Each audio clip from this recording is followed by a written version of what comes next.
क्या चाहते हो? वरदान मांग लो। भगवान वेद व्यास ने कहा, प्रभु आप अगर प्रसन्न हैं तो वरदान के रूप में मुझे धर्म आचार्य, भागवत आचार्य पुत्र की जरूरत है, जो मेरे ग्रंथ को, मेरी मेहनत को, परिश्रम को, मेरे धर्म को आगे बढ़ाए। भगवान शिवजी ने यह निश्चय कर लिया कि भागवत कहने का अवसर मिल रहा है तो ये किसी दूसरी आत्मा को क्यों दूं? स्वयं भगवान श्री नारायण के कथा का अवसर है तो ये अवसर मैं किसी को नहीं दूंगा, चाहे मुझे कितना भी छोटा बनना पड़े। स्वयं भगवान शंकर ने तोते की आत्मा में प्रवेश कर सुखदेव के रूप में अवतार धारण कर लिया। नारद जी ने बताया मैत्री जी को कि स्वयं भगवान शंकर भागवत के प्रचार के लिए वक्ता बनकर अवतार लेकर आए और गर्भ से निकलते ही जंगल की ओर चले गए तपस्या करने। व्यास जी ने अपने पुत्र को घर बुलाया, मां रोने लगी पुत्र की लालच में, तृष्णा में, पर बालक नहीं आया। क्यों? बालक किसी मां के लिए नहीं पैदा हुआ था, बालक किसी पिता के लिए नहीं पैदा हुआ था। इस बालक का उद्देश्य है धर्म को आगे ले जाना, और धर्म को बालक वही आगे ले जाएगा जो जन्म के बाद जंगल में जाके तप जप करे।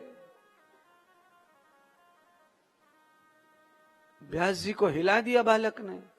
अरे बाबा, ये व्यास, तुम्हारी उम्र भजन की है, अब क्या तुम पुत्र पुत्र पुत्र पुत्र करते हो? ये पुत्र की जो तृष्णा है ये नरकगामी है, दुखगामी है, क्लेश में ले जाती है। जिनको पुत्र पुत्र की तृष्णा लग जाती है वो खूब दुखी रहते हैं संसार में। इसलिए व्यास, भजन करो, हरि का भजन करो।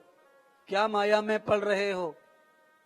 आज भगवान शिव रूपी सुखदेव जी ने पिता व्यास को उपदेश दिया। पिता दौड़ के आए जंगल से घर पर, पत्नी को बताया वो बालक नहीं आएगा, वो तो हरि कथा के लिए पैदा हुआ है, तेरी तृष्णा के लिए नहीं। उस बालक ने तो मुझे भी वैराग्य की बात कही है। जंगल की लताएं पताएं सब कह रही थी, आकाशवाणी कर रही थी, व्यास अरे जंगल में आके बैठो, भजन करो, भजन करो। कहां वहां पुत्र पुत्र, पत्नी पत्नी कर रहे हो। इसी तृष्णा में ज्ञानी हो के भी अज्ञान का बोझ ढो रहे हो व्यास। मैंने कहा ना आपसे, विद्या कहां सुशोभित है? जहां आचरण हो। व्यास ने भगवान के लिए सारा जीवन खपा दिया, पर पुत्र के आने के बाद व्यास कमजोर पड़ गए। औलाद पैदा नहीं हो अलग दुख है, पैदा हो जाए तो आपको भजन करने नहीं देंगे, त्याग करने नहीं देंगे, आपकी तृष्णा और बढ़ जाएगी। अच्छी औलाद को तो कोई छोड़ना नहीं चाहता।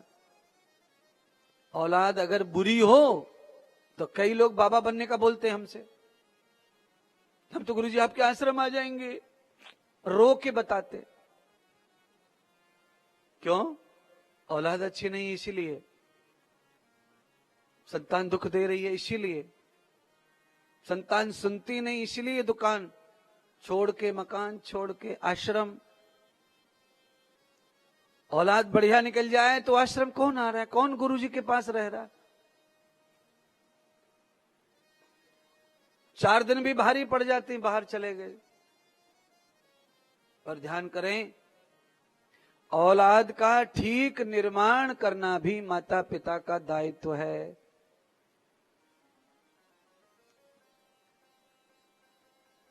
औलाद का नुकसान अगर होता है तो उसमें पिता माता भी शामिल हैं। औलाद का फायदा होता है उसमें भी पिता माता शामिल हैं। व्यास जी ने ब्राह्मणों को भेजा विद्या पाठ कराकर। वो वेद पाठ करने लगे, मंत्र जापने लगे, भागवत का 10वां स्कंद सुनाया, भगवान की बाल लीलाओं में ब्रह्म का जो रूप देखा था वो रूप की कथा सुनाई। सनातन सुनते ही भगवान सुखदेव के नेत्र खुल गए, कथा सुनते ही जागृति आ गई और समाधि से उठ गए और चल पड़े उन कथावाचकों के पीछे, ब्राह्मणों के पीछे। व्यास जी के महल में पहुंचे, पिता से मिले, माँ से मिले, इनकी तृष्णा शांत की, तब पिता से भागवत की दीक्षा ली और व्यास ने अध्ययन किया। फिर व्यास जी का विवाह हुआ, संतानें हुई, संतान बड़ी हो गई, जिम्मेदारी संभाल ली। तब भगवान वेद व्यास जी ने निश्चय किया कि अब ये 51, 52, 53 वर्ष की जो उम्र है वो सिर्फ गंगा जी के तट पर गुजरेगी और भागवत का तप किया जाएगा, अध्ययन किया जाएगा। तो भगवान श्री सुखदेव